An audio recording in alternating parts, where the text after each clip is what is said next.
It is my pleasure to introduce our speaker. I'd like to thank Terri Kurtzberg for joining us today.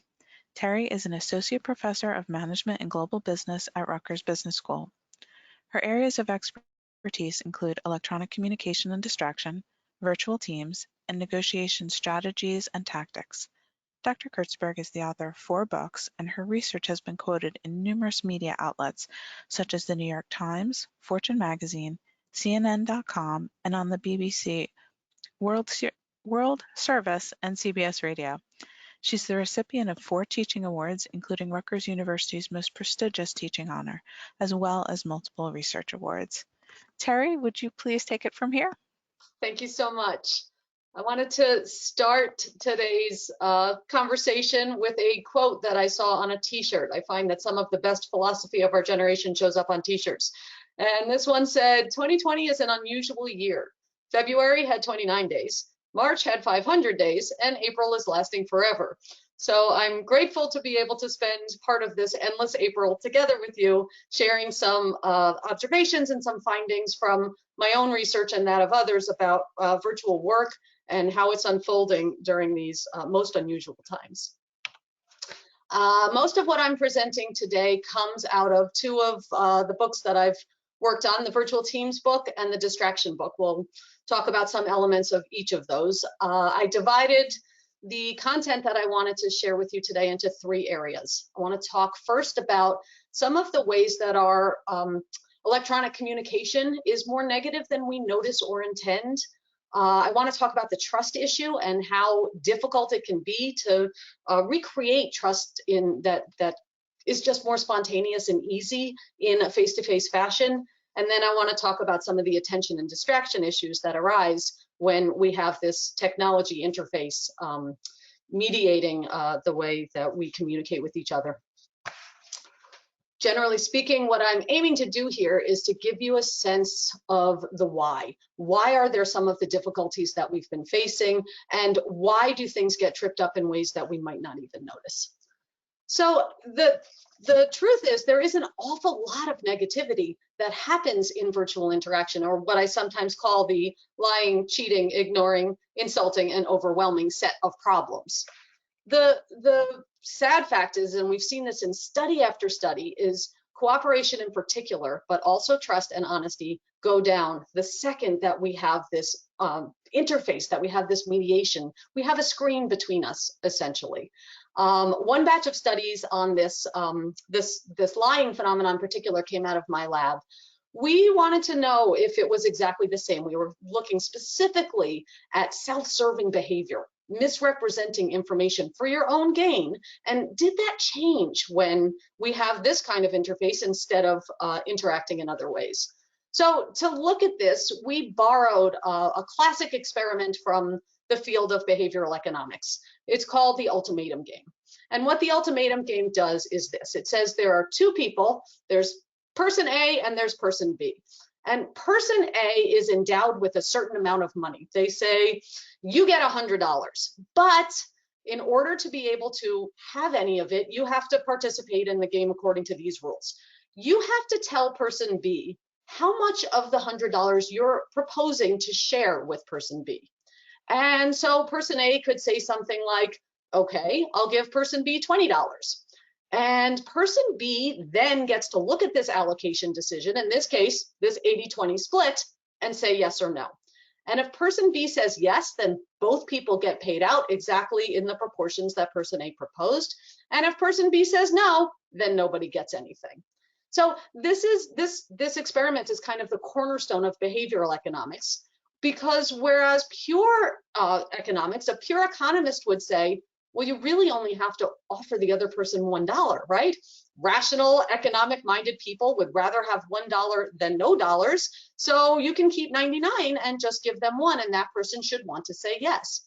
But in truth, how many of us would say yes to the $1 offer? Not very many. Most people would say, I'll tell you where you can stick your $1 offer. I'm not letting you walk away with $99. It's just not fair. And so that's when economics moved into behavioral economics, where we have this extra psychological component, which is how much do I have to offer? Now it's a mind game, right? Do I have to get all the way to 50-50 before the other person's gonna feel okay about the deal? Can I propose 60-40? Where's that line that makes it feel like, okay, maybe it's not totally fair, but it's still clearly better, and I'm willing to, live with that difference. Turns out people will give up quite a bit of money for the sake of punishing somebody else who they think is acting unfairly. So that's the point of the whole ultimatum game setup. So in our experiment, we actually did a couple of things differently. First, we used the dictator version of the ultimatum game, which means person A had to make this allocation decision, but person B didn't get a say. So person A said, this is what you're getting, and that's just the way it is, and that was the end of the game. In addition to that, we also told person A that person B does not know how much money you were allotted in the first place. So you have to tell that to person B and then tell them how much you're offering them. So the form we gave them to fill out said essentially, the total pot size is blank and the amount that I'm offering you is blank. And they filled this form out and sent it to the other person, and then whatever they decided, that was just the way it went. And then the last thing we did differently was the medium used. So we had our participants, we decided to skip face-to-face entirely. And we wanted to know, what if we gave people the form, just a regular old piece of paper, fill it out, turn it into the instructor. This is like a classroom exercise. We did a paper version, and then we did an online version. And what we found is that a lot of people lied, and they lied in this kind of way. They said something like, the total pot size is $60, when in fact we had told them that the total pot size was $89. That was the number we picked in our experiment. We wanted it to be an odd number, so there was no 50-50 split. So people lied in this typical way. They would say something like, the total pot size is $60, and the amount I'm offering to you is $30. So you can see on the piece of paper or on the form that was filled out electronically, it looks so nice and fair. And the other person was never going to know that player A essentially skimmed $29 right off the top and pocketed it, and person B was none the wiser. So that was the setup. And do you see the incentive there to be able to cheat? We kind of told them, you're not going to get caught, just do what you want. So lots of people did. In the paper version, that's our baseline. In the paper version, we had about 2/3, about 65% of people lie in exactly this way. So that's a lot, right? So we see quite a lot of behavior where, people are willing to say, sure, why not take a little extra? That number was nothing compared to the numbers when we gave people the form online. Different people, right? We had different groups do this. When the online group filled out their form, lying rates went up to 92%. That's almost everybody, right? So there's something about the disconnect of, typing in information instead of even writing it on a piece of paper. Anonymity was held constant. It wasn't about that. It was not traceable back to the person either way. But the lying rates, it was 50% more, and we got up over 90%. So in the publication process, while we were, talking to reviewers about our work, they said, well, but this isn't quite realistic, because in the real world, you could never know for sure that, somebody's not going to discover what you actually had access to. So we said, okay, we reran the study. And the second time, we actually told our participants, these were MBA students, we said at the end of the whole experiment, we are going to tell the other side exactly how much money you were awarded. And we wanted to see, was that, did that make the whole effect disappear? It didn't.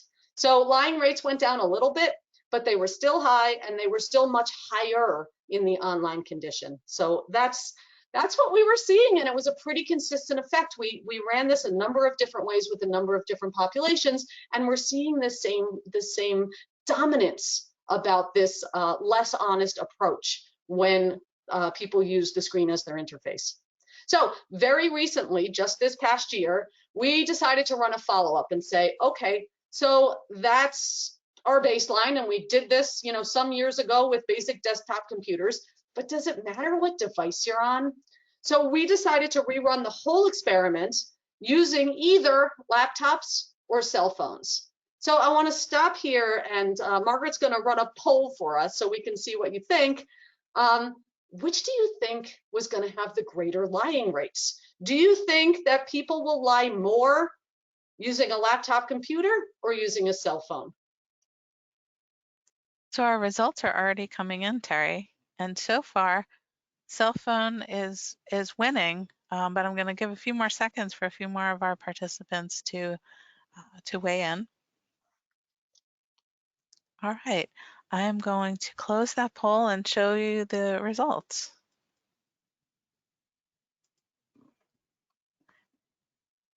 Terri, do you see it on your screen, or do you want me to read Can you read the? it out? Sure, sure. Thank you. So the results were significantly higher using cell phone at 68%, and laptop came in at 32%. Okay, so your instincts are exactly in line with what we thought when we set out to do this study. We thought we have all kinds of evidence that, people just don't engage as deeply when they're looking at the phone. And that's shown up in a lot of our other studies and in a lot of other work as well. So we thought, okay, when you have the bigger screen, you're more in, you're paying more attention. And with the phone, you just kind of do whatever. And if that means okay, fine, I'll just, take more for myself. That's exactly what we expected. So my co-author, Charles Naquin, who was running this data collection the first few batches, he ran this in a big class, and it came out that the laptop had higher lying rates. And, the first time you do this, and even if it's a big class, it's not hundreds of people. So he said, oh, anything can happen with any one group. And so he kind of explained it away as you never know. And he reran it again. And sure enough, the second time, the laptop computer came out with higher lying rates. So he called me and he said, I don't know what's going on here. I said, I don't know, run it one more time. So he ran a third batch of data with much larger numbers. And sure enough, the laptop computer came out with much higher lying rates. And we said, okay, something's here. We have to figure out what's going on.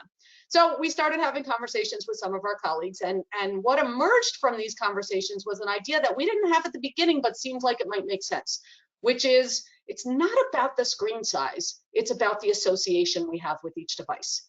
That cell phones, they're just more associated with our private lives, with our friends and family, with chit chats, with that kind of stuff. And laptops, that's a business tool. Even though at this point we can do almost exactly the same things on both devices, right? There are chat functions on the laptop, the same way you can look at a work document on your email, and you get email notifications on your phone, most likely, right? So to test this, the next thing we did was we did an association prime mini experiment, so one study.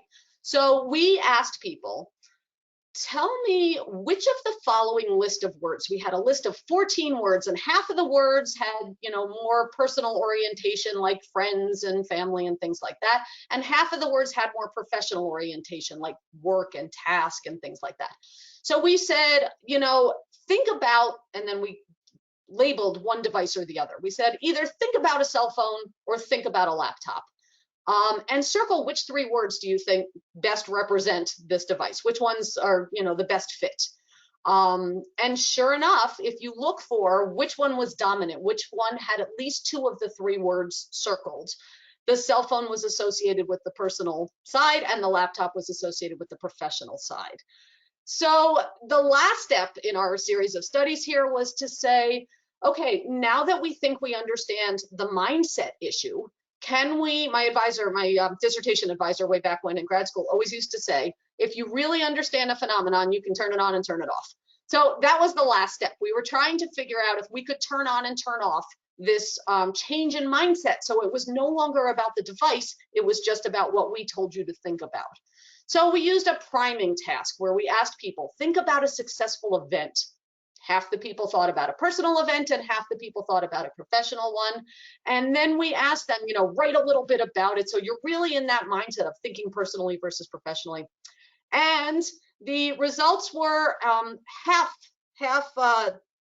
consistent with what we were hoping to show when people did the task on the laptop, but we had told them to think about personal things ahead of time.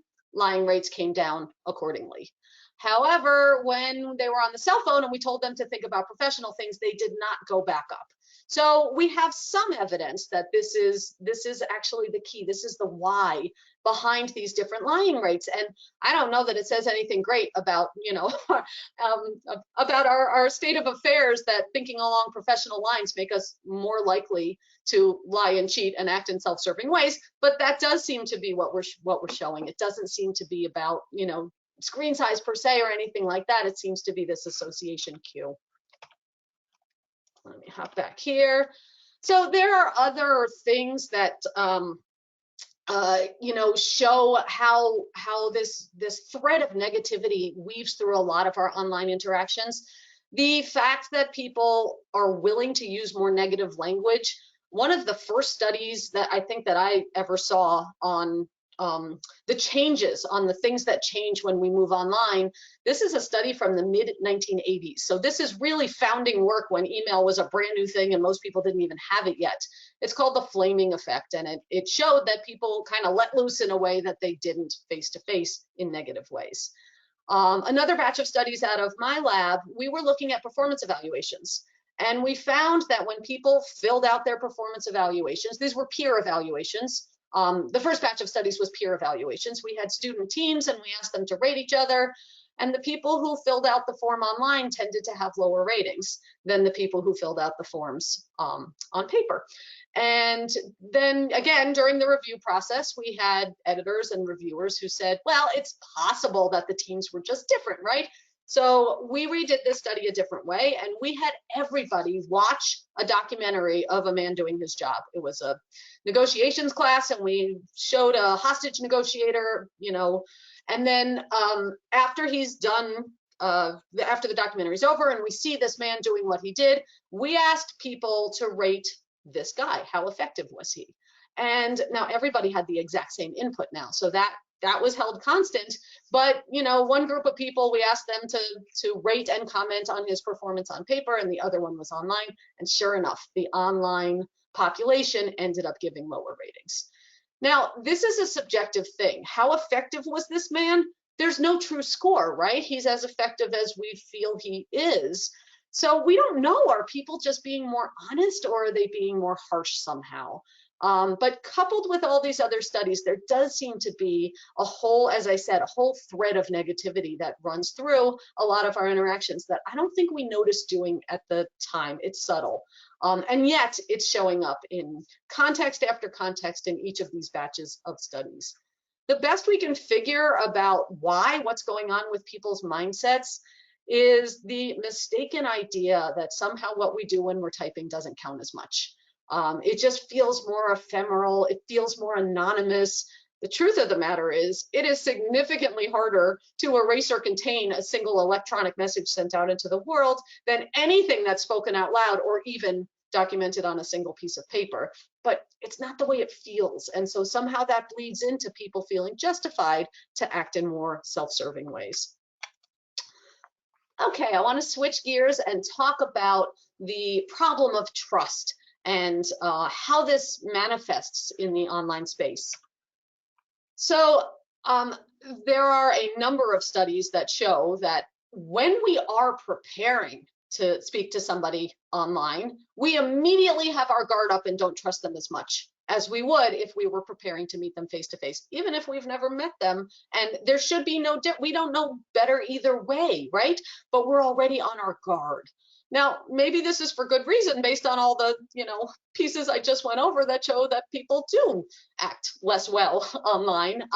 But this finding is quite consistent. Trust is harder to build and harder to maintain.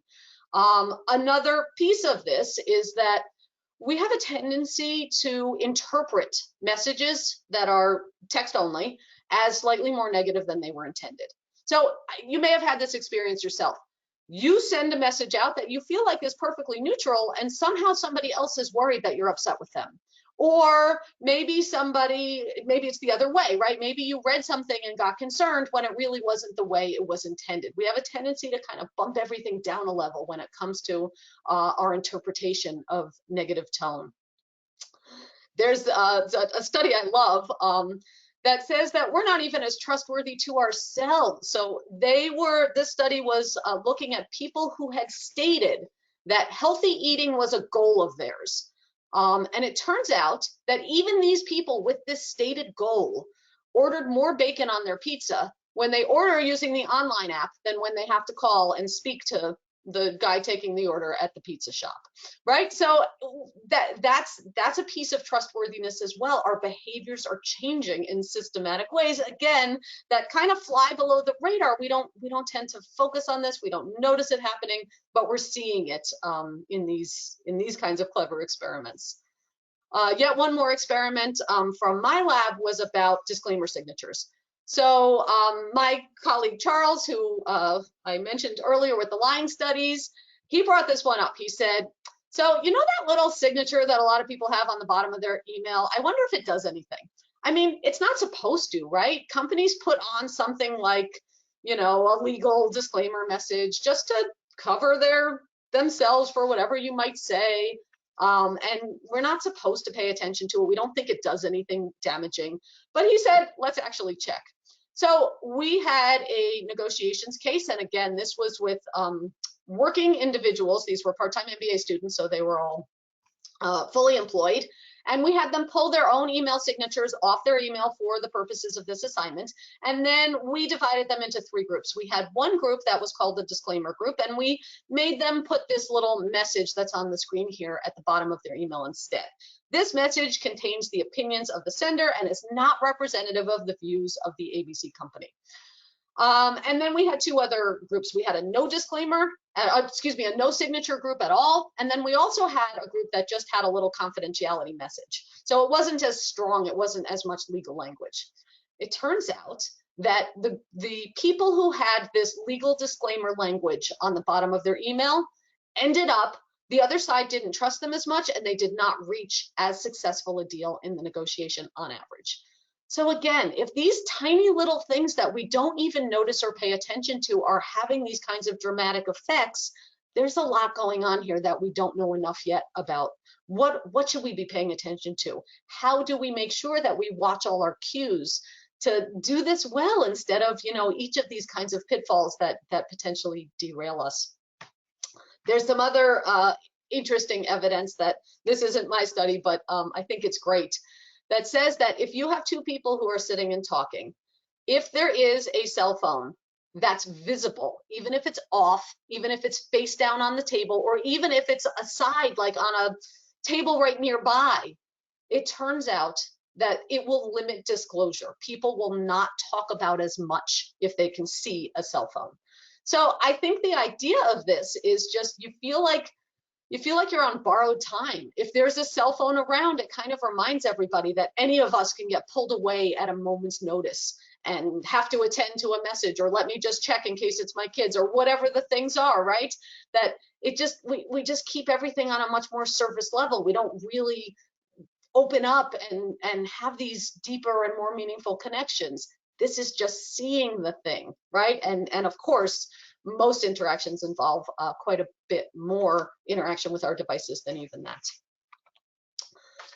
So more on the problematic side.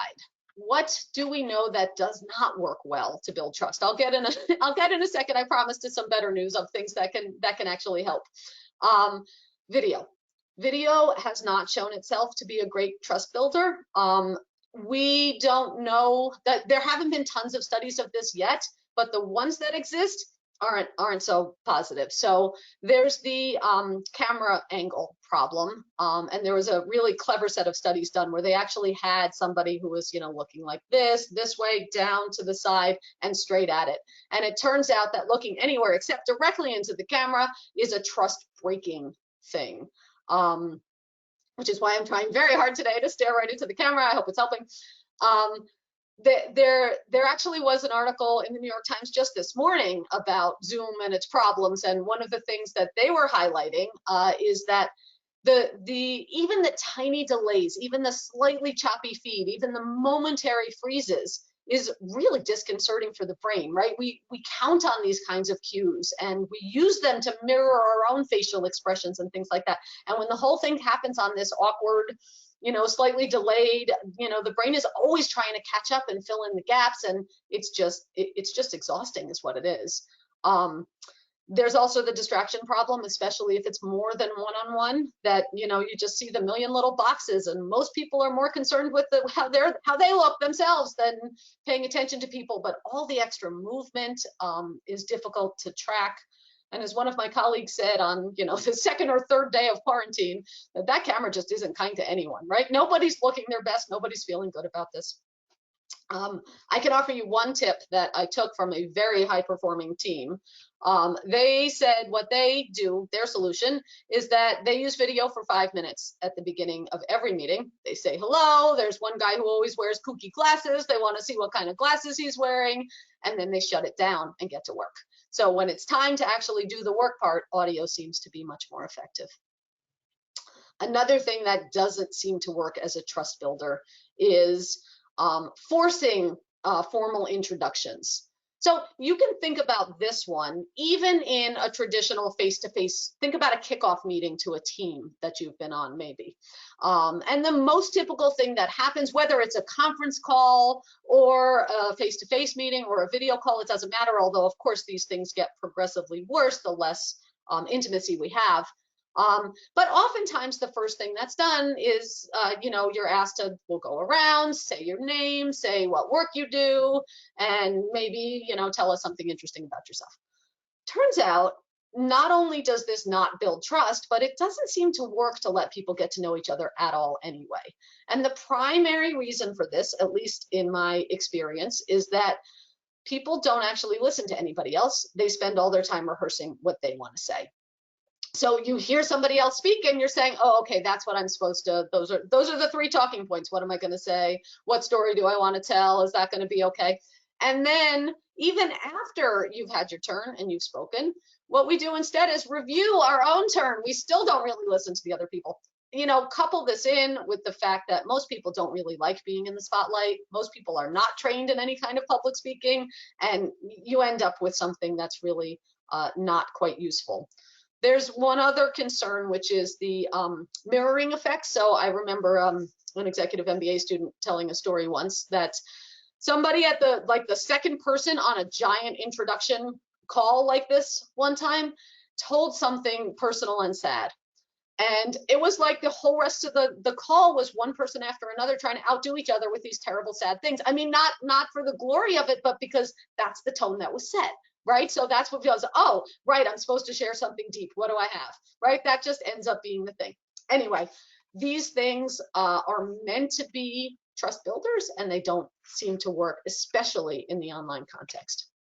Okay, let's talk about what works a little better. Everything that has to do with humanizing yourself seems to work. So having a chance to share something, not in a forced, like now everybody tell a story, but when it comes up naturally, going out of your way to seem like more of a person and less of a polished professional who's just about business seems to work very, very nicely for building trust. There was one study that was done in the 50s that I love, where they had somebody who was very polished and professional, and they recorded him giving a scientific presentation on something. This was video recorded. And they did the video twice. In one version of the video, he just stands there and he gives his little talk, and people were asked to rate, what do you think of this guy? And in the other version of the video, he's holding a cup of coffee, and then as he's starting his talk, he stumbles a little bit and he spills coffee on himself. So before he starts, he like brushes it off and he says like, oh, he apologizes for it, and then he goes on with his talk. Turns out that people liked the coffee spiller guy a whole lot more than the guy when he gave the speech in a more polished and professional way. This does not mean that I recommend you start out all your meetings by spilling coffee on yourself. That's not my point. My point is that the goal, the overall idea that we want to be a person is actually the right one to strive for. Humor can be helpful here too. It turns out that humor works a lot like flattery. People appreciate it even if they know that you're doing it for ulterior reasons, or it's a little bit forced, or in the case of humor, if it's just not that funny. People are actually willing to appreciate you for breaking the ice in this way. assuming, of course, the humor doesn't spill over into anything that feels insulting to people. So especially once you're talking about cross-cultural situations, that can get a little bit harder to read. But we have some studies on this. We did an electronic interaction where we had people start out by sharing a little cartoon, and the trust levels went way up just for the sake of saying, hey, before we start, I thought you might find this funny. It was a tremendous icebreaker. Okay, so I mentioned that the conference calls don't really work so well when it comes to the whole giant group getting to know you thing. What works much better is letting people get to know each other in one-on-one conversations, even if it's only 10 minutes, right? Just tell people on the team, especially for people who are going to be working together closely, to help build that trust, especially if they don't know each other already. Find 10 or 15 minutes. Just kind of interview each other. What are you working on? What's a typical day look like? What kinds of problems do you deal with? See if you can find things that they have in common. That seems to be very, very effective as a trust builder. Also, paying attention to other people. We'll come back to this one a little bit in a few minutes, but really, you know, figuring out who have I not talked to, what isn't going well, reinforcing that you hear what other people are saying or that you understand, you know, what they're trying to explain to you, and also summarizing often. This is a conference call tip that I think is really quite genius, which is people go in and out all the time in terms of attention, and the best thing you can do is periodically, every few minutes even, say, okay, here's where we are, here's what we've discussed, you know, we're at this point and now we're moving on to this, because you just recollect everybody in a way that doesn't happen otherwise. Okay, I'm going to move into our third and final section on attention and distraction. And to do this, I'm going to start out with our second poll for the day, which is, I just want you to rate yourself in terms of multitasking. The question is, and multitasking is, you know, just doing two things at once. It's checking your phone while you're also in a meeting, or typing something up while you're listening to something, anything like that, using processing two streams at once. On a scale from 1, I never do this, to 5, I'm always doing this. So our results are coming in, and I was afraid we would get no responses to the never multitask, but I think we have one there. And the rest seem to be heavily weighted on the 3, 4, and 5. But I'm going to give a moment or two more for people to weigh into the poll. Okay, and I'm going to close it now and post the results for you to see.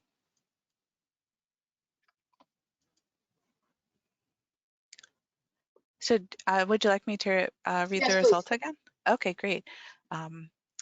So 1% never multitask, 6% rarely multitask, 28% fall into the sometimes, 40% is our winner in often, and 25% always.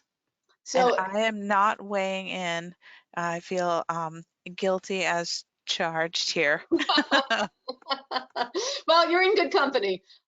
These results mirror quite closely the larger populations that have been looked at with respect to this type of scale. So most people fall on the high end of the scale at this point, and most people, especially the 5s, tend to really defend, I'm good at this. I do it all the time. In fact, I thrive on it. And when I need to, I can bring laser focus to one thing and do it really well. So this works for me. So a whole string of research that came out of Stanford University looked at this from a very, very cognitive perspective and basically said, I know you think you are, but you're not. What he found was that the human brain actually cannot process two streams of information at once, especially not if they're both language-based. So you can fold laundry while you're watching something on TV because one of them doesn't require the same level of processing as the other. But if both of them have language, if you're just dashing off, you know, a quick answer to a message while you're listening to someone speak, the truth is what you're doing is you're essentially pulling a lever back and forth from one task to the other. And you are shut down on task A while you're attending to task B, and vice versa. There's a really interesting little 5-minute experiment you can do to to demonstrate what's cognitively going on when you're asking your brain to do this. I don't have time to run through it in today's talk, but I have the link to it, and I'm going to have Margaret send it out with the follow-up to this talk. So you'll have a chance to play with that later if you want to. But the bottom line is it's truly exhausting cognitively, mentally, to try and keep track of these two things, because while we're not attending to one thing, sometimes you can play a tiny bit back from your short-term memory, but really what we're doing is we just miss stuff, and we're just trying to weave it together later and fill in whatever gaps we might have missed. There are some very clever studies that have been done where they took people and actually were doing brain scans while they were attending to either one task or two tasks. And they found out that completely different regions of the brain are being used. So when you're doing two things, essentially what you're doing is you're just trying to keep track of all the pieces of paper, metaphorically, with information on them on your mental table before they blow away and are gone. Right? So you're using working memory regions of the brain. And by the way, while you're doing this, you're much easier to persuade. So you're not able to formulate good counter arguments to what you're hearing. You remember hearing it and you kind of nod along. So, if someone's making a point in a meeting while you were out, you might end up supporting the point more than you would have otherwise. This is the reason why advertisers actually love it if, instead of fast forwarding commercials, you just leave them on in the background and check your messages instead, because while it's playing and you're not paying that much attention, you are the best possible consumer of their message. On the other hand, when you're only doing one thing and you're focused on one thing, instead of just trying to hold these pieces of paper on this, metaphorical table in your head, you're actually reading the papers and then filing them in your mental filing cabinet for use for later. Those are the declarative memory and the learning regions of the brain, right? So we organize information better, we hold on to information better. The last problem with multitasking is what's called attention residue.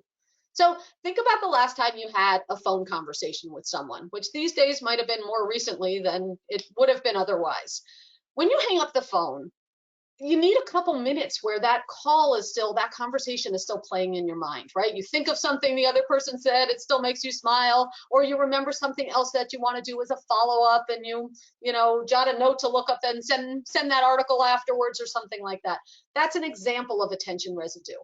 It turns out everything we do has attention residue, and we really do mentally need those few minutes to, let things settle. We don't get it when we're busy pulling that lever back and forth and back and forth and back and forth. And so that's one of the explanations for why we're losing so much. And also why it's mentally exhausting to ask our brains to do this all day long. It helps a little bit if you can prioritize the two tasks. If you clearly want to focus more on one and the other one's a little bit of an aside, it helps a little bit if you get to choose when you come in and out of listening, for instance. But, lots of times, when we see the message and we feel like we have to answer it, that's not of our choosing. That's something that's just emergent. It helps a little bit if you have tons of time and you can switch back and forth as many times as you need. Most of those are not our day-to-day reality. The experts, the expert multitaskers, this Clifford Nass from Stanford, he wanted to look at them specifically and compare them to the real, I don't like this, I don't do it, I'm not good at it group. And what he found is they did not perform as well. They didn't perform as well as they thought they would, and they didn't perform as well as the people who don't multitask in general. So when he gave them one thing to do, instead of having that laser focus that they promised that they would be able to bring, instead, they were distracted by every little pip and squeak in the room because their brains were so used to all these extra hits of stimulation that they didn't know how anymore to shut that down and really focus on one thing. The good news is this is reversible. You start very slow and steady to, back away and to bring good focus back to the tasks that you're trying to attend to. Effect on others. So we did a study where in the middle of a problem-solving interaction, we, sent a message to one side or the other. We just sent them little problems they had to quick give us an answer to. And the truth of the matter is, yes, the other side notices, and yes, they hold it against you. We all to a person, myself included, we feel like we're so subtle if we're just quick glance down just to see. We're very, very tuned into this. Even on a phone call, you can tell when somebody doesn't answer in exactly the right cadence, right? You know when you have someone's attention and when you don't. So this is a study that I love. This is decades old. This is Marco and DeLister in a book called Peopleware, and the book was published, I think, in '87. So the studies were done in the early to mid '80s. They were obsessed with this idea that people need quiet to be able to focus well. And so they did this thing called the coding wars, and they looked at high performing coding teams versus low performing coding teams. And they actually went in and measured their space and asked them all kinds of questions about the telephones on their desks. And you can see from this chart that the best performers tended to have more space allotted to them. They were more likely to say that it's quiet, that it's private. They were able to silence their phone or divert their calls, have the receptionist take a message for them, and less likely to say that they were often interrupted. So what makes me laugh about this study, the findings are pretty clear. They dreamed of a system whereby we could leave each other silent messages, right? This was before voicemail, this was before email, this was before any kind of text or chat. They said, wouldn't it be so great if we could send somebody a message and they wouldn't have to know about it until they wanted to? And then when they were ready, they could lift themselves out of their work and attend to our request for their attention. So needless to say, we created that system and then we recreated it again and again and again. And each time it seems to make our lives worse instead of better. So along with the ability to have messages be silent and distant, we also seem to have created the norms that we need to attend to everything right this second, which is completely counterproductive to what the technology allows. So this relates to a theory by the psychologist who I think has the best name in the business. This is Mike Csikszentmihalyi. I took a course from him as an undergraduate at University of Chicago a million years ago. This is the theory of flow. And he says that flow is the moment when you're so focused on what you're doing that you lose track of time passing at all.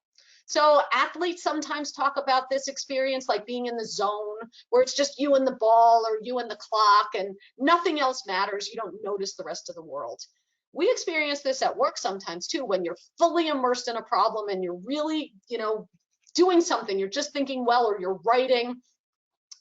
This is when our best work gets done. And this is also when we have the best experience at work. So it's a really satisfying thing to be able to be productive in this sense. So Csikszentmihalyi says that when we achieve these moments of flow is not random. We have to look at our skill level relative to the challenge of the task. So he says if we start with low and low, you don't have a lot of skills, but the task is not that complicated anyway. You just have disengagement. There's not a lot of there. If instead the task is really hard, but you don't have the skills, that's when we see frustration. On the other hand, if you're really, really good at something, but the task is not very challenging, that's when you'll end up bored.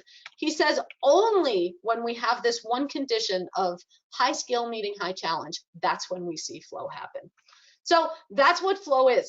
Bringing it back to the conversation about attention, it can take up to 15 minutes to really immerse yourself in a problem all the way to get to that moment of flow. It doesn't happen in a second like that. So every time you're pulled back out because your message alert went off, it's like ripping Velcro, right? You pull yourself out of that thing to do something and you can reemerge, but might take not quite as much time, but it doesn't take nothing to get back into it. And then you get ripped out all over again by the next message request. After a couple times, it's really hard to go back down, right? Your brain just says, no, enough. It's too painful having to be yanked out like that. It's just not fun. So we just start thinking at more superficial levels. And eventually we forget what the deep thinking actually looks like and feels like. We do need to note the consequences on our capacity when we're constantly switching back and forth. And one other finding that I thought was remarkable is the idea that seeing the message alert is as distracting as actually stopping what you're doing and reading the message. So, and this makes sense, right? Because as soon as you see that little flag there, your mind is gone. You're like, I wonder what that is. I wonder if it's important. I wonder who's writing, right? You have to stop and look at it at this point. So I read this study when I was doing research at the time I was writing the distraction book. And so I had a conversation with my daughter, who was then, I think, 11 years old. And I said to her, I said, you know what the rule's going to be when it's time to drive about, you know, having the phone? And she said, I know, no texting and driving. And I said, nope, the rule is the phone has to be in the trunk, because it's bigger than us, right? We have to know what the limitation is of what we can handle cognitively. It's not just a matter of saying, oh, I'll be good, I won't look. We're still losing so much.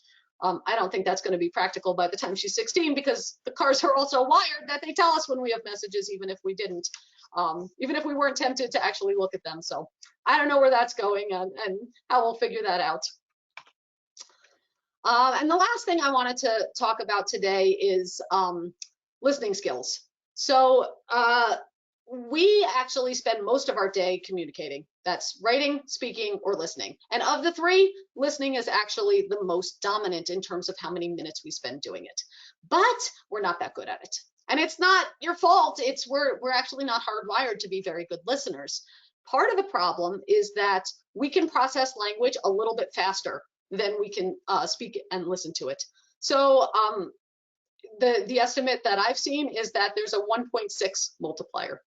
So if we can process language 1.6 times faster than spoken language, that means in theory that we can give 1 to listening to somebody else speak and have 0.6 left over for the internal running monologue that we all have all the time. The problem is we don't always keep those proportions just right. Sometimes we end up with only 0.6 on the other person and 1 inside our own heads, or sometimes we end up absolutely tuning out entirely to what the other person is saying, because what was in our head ended up being more appealing. So you know how when you're reading a book and you get to the bottom of the page and you realize that even though your eyeballs have gone over all of the lines and all of the words, you actually didn't pay a single bit of attention to anything that went on? It's not that big a deal when you're reading a book, because you could just pick your eyes back up and then start at the top and reread it again and you still have it. We do this in conversation and we don't do that same metaphorical going back and rereading. We don't say, I missed that, can you say it again? We don't do that very often. Instead, we do the same kind of thing we do when we multitask, which is we just hope there was nothing that important in the gap during the part we weren't listening to. And, you know, we make our face serious and we say, like we're totally tuned in again. And we hope that, you know, we got enough of it. Usually we do, not always. For important conversations, it's important, it's worthwhile to be able to turn on what they call active listening skills and make sure that you're doing better than the natural tune in and out kind of thing. Active listening is hard work. Our body temperature actually goes up a degree or two when we do it. This is like full on trying to absorb what the other person is saying, you know, following up saying, did I understand you right? You're saying this, or, you know, can you tell me this part again? I really want to make sure I'm capturing it, or what I hear you saying is, those kinds of things. Another set of researchers actually had people in MRI machines while these kinds of conversations were going on and saw physical changes to the brain when other people were active listening to what they had to say. Reward centers lit up, right? This is a hugely good feeling to feel that attended to. People then thought so much better of you, the listener, and had a much more positive experience with the whole interaction.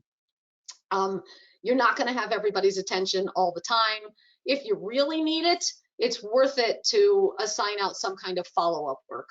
So I'm all out of quizzes and polls, and these weren't very challenging, but if I actually cared what you learned in this talk, I should really have told you at the beginning, I'm going to ask you 2 questions at the end to see what you've got, or I'm going to ask you to provide some kind of summary or follow-up.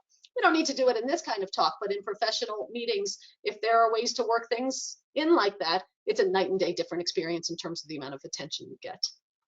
So I want to leave you today with a second quote, which is, the greatest gift you can give to somebody else is your undivided attention. It is increasingly difficult to make this happen, but it does make a difference in all kinds of interactions, especially virtual ones. Questions? Terri, that was a great job. Thank you so much. I've sort of taken the questions that we've received and put them into a couple of different buckets. So since you're an academic, one of our professors here at Rutgers, I'm going to start with two questions that I kind of put into like an academic scenario. Sure. We're doing so much online learning at this point. Um, Someone asks, what does this mean for professors and class evaluations? Should they be believed more or less when they're done online? So this is a great question. And actually, there's sort of a funny backstory because at Rutgers Business School, while, traditionally when I first started this job, we all had paper evaluations with little bubbles that students filled in with pencil, right? It was the Scantron kind of forms. And then at some point, there was all this talk about how all this was moving online. And for the first couple years, they actually let some people move online while others still had the paper. And I wrote to the dean and was like, you can't do this. It's not apples to apples, right?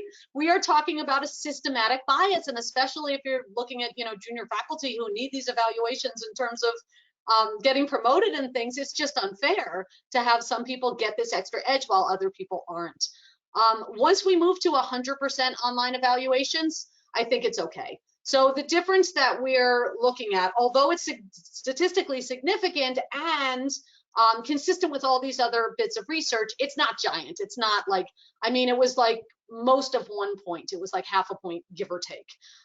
So I feel like if the playing field is leveled, then I feel like it's probably okay. There's talk about how we live in this Uber generation where everybody needs 5 stars all the time for everything, and everybody feels entitled to rate everybody else in all directions. And so we're seeing all kinds of interesting things happen in the virtual rating kind of space. But generally speaking, I'm not too concerned about the fact that we're evaluated online as long as it's consistent. Okay, great. So one other academic question for you, and this may apply through K-12 because they're doing so much online learning, or it may be at college level, but in online education, what is the impact of the teacher asking students to turn on or keep on the video? So the short answer is we don't know yet, but I can give you some thoughts on this. So I, like everybody else, have been thrown completely into the deep end with very little warning about, okay, just make everything online now. And I'm also watching what's going on with my kids' schools. My kids are 12 and 14. And the single hardest battle is engagement. I think that's, without question, that's kind of the whole ball game. One of my colleagues actually said that she was going to try making everybody turn mute off. So she wanted their mics live the whole time. She said, yes, there's the risk of noise pollution, of course, but what you get back just in terms of any kind of immediacy or connection, she thinks is worth it. And I'm starting to think she might be right. But that's audio only. So I don't know, video, it's hard to pull off for bandwidth reasons, for one thing. And it also adds in all that extra cognitive level of distraction. So I feel like that one's a little bit more equivocal. Ideally, we'll get there. It also depends on how many people we're talking about in a class. But I think I am curious myself to start experimenting with, live audio to see if that gives a little bit better sense of connection. It's hard talking into this. I'm talking to a wall. I don't see all of you. I don't know how you're reacting. I don't get any sense of, somebody nodding with you or a connection whatsoever on the other side. So some piece of having that returned, I think, would be useful and would help education. So I want to assure you that I'm smiling and nodding. Thank you. And I'm sure many of our audience members are as well. So the next, I think I've put into kind of a bucket of maybe self-improvement or, that area. Okay. So why don't I throw out a couple of the questions at once and you can see how I kind of bucketed them. Can you be trained to multitask, and can you be trained to be a better listener? A little bit, and yes. So there is no doubt that when you multitask, some parts of you do develop a skill set. My point based on this research is the skill set is far less complete and useful than most people think. Does that mean you're better at it than the first time you tried it? Definitely. But the people who are best at it are often best at it because they have the wisdom to choose. So if you're choosing your moments, it's totally different than kind of you're a slave to it all the time. It's hard. This is very, very hard because I feel like everybody goes through this kind of consistent cycle of saying, you know, I don't do that, to no, it's just this exception, this isn't a real thing, to kind of admitting, yeah, okay, I went too far, and then having to pull themselves back. So and sometimes we go through that cycle repeatedly, and that actually, you know, but I feel like the self-awareness piece helps quite a lot to walk the line between what things can I do successfully because I'm learning how, and what things, the skill is actually what not to do, not just what to do. Can you learn to be a better listener? Absolutely. Absolutely. This is a straight up skill that you can say, I am going to practice this. I am having this meeting. I am going to focus on this person, and I am going to ask follow-up questions, and I am going to take notes. And you'll see it's a totally different thing. And it is more energy the first few times. And then, you know, the first time you make a dish, you need the recipe every 5 minutes and you make a huge mess. The 10th time you make the recipe, you can kind of pull things together and it's fine. It's the same kind of thing. Okay, I know we have time for a couple more questions, but I just wanted to give a heads up to everyone that the questions that are coming in fast and furious now, we'll probably have a little bit of a challenge getting to everything. So Terri, I'll share those with you and we can decide how best to get answers out, maybe in the form Yes, of a please. blog Yeah, or I'm happy to draft something that you can follow yeah. up with participants after Um, the fact. but the ones I have queued up for you here are around employment. This is such a key issue right Okay. now.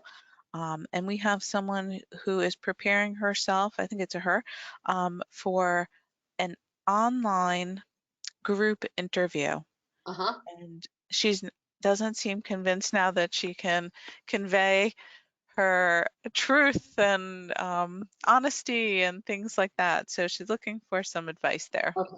So, you know, I'm glad you brought this up. I don't mean to sound so doom and gloom about the process. I do think it matters.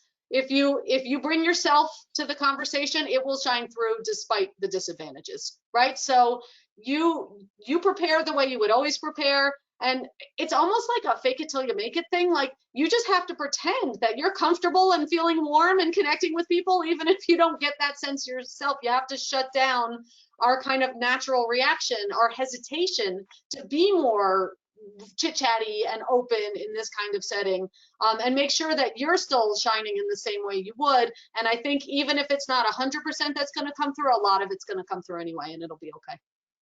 Okay, good.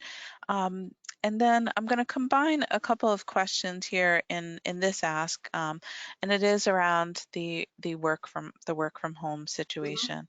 And part of it is, do we need to, as you know, people who are working from home, kind of be our own PR agent to show that we're being productive? And on the flip side of that, are employers accurately emphasizing kind of that results deliverables versus, you know, seeing you spending time with you?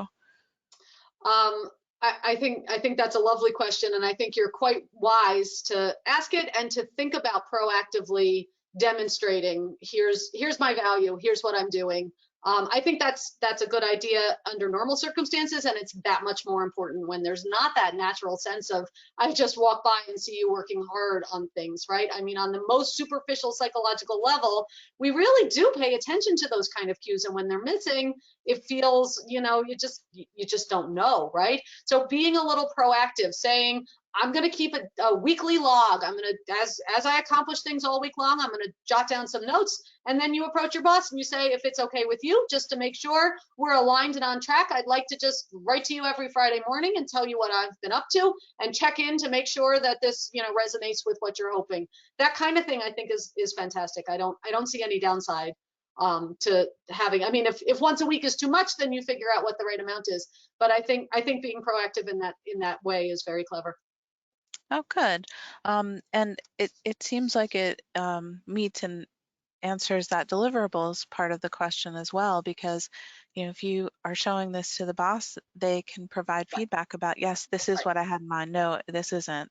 So I think that's great. That's right. I mean, Um, if you're the boss, you might want to ask people to do this. And if you're not the boss, you might want to suggest it if it's not coming at you naturally. But from either side, it's a useful line of communication. Well, Terri, I just want to, we're running out of our lunch hour here. So I just want to thank you so much for all your time and for the great presentation. We had an amazing audience today and even more questions than we could address, even though I know that is a strength of yours and something you really like to do. So we definitely will share them with you. And just a friendly reminder to everyone who's listening, our RBS virtual lunch and learn series takes place monthly. Since its inception, we've tried to make it easy for you to remember by consistently scheduling in the middle of each month, the middle of each week, middle of that week, and the middle of the day. However, in response to emerging issues, you'll notice that we've occasionally supplemented that cadence with additional webinars to remain informative on a timely basis. For more information, you can always visit our webpage, business.rutgers.edu/alumni/lifelong-learning. We have an exciting schedule of topics and presenters lined up for the next several months, thanks to great suggestions from our audience, so we encourage you to keep sharing with us. We want the series to continue to meet your needs. Please stay online for just a moment longer as today's webinar ends. You'll immediately receive a brief 3-question survey about today's event, and one of those questions will be a free-form field to type in topics and/or speakers you'd like to see in our future webinars. And finally, as I mentioned when our webinar began earlier, a link to the archived recording of this presentation will be shared via social media and emailed to you. It will also be on the Business Insights page of our website. So thanks so much, everyone. Enjoy the rest of your day. Thank you.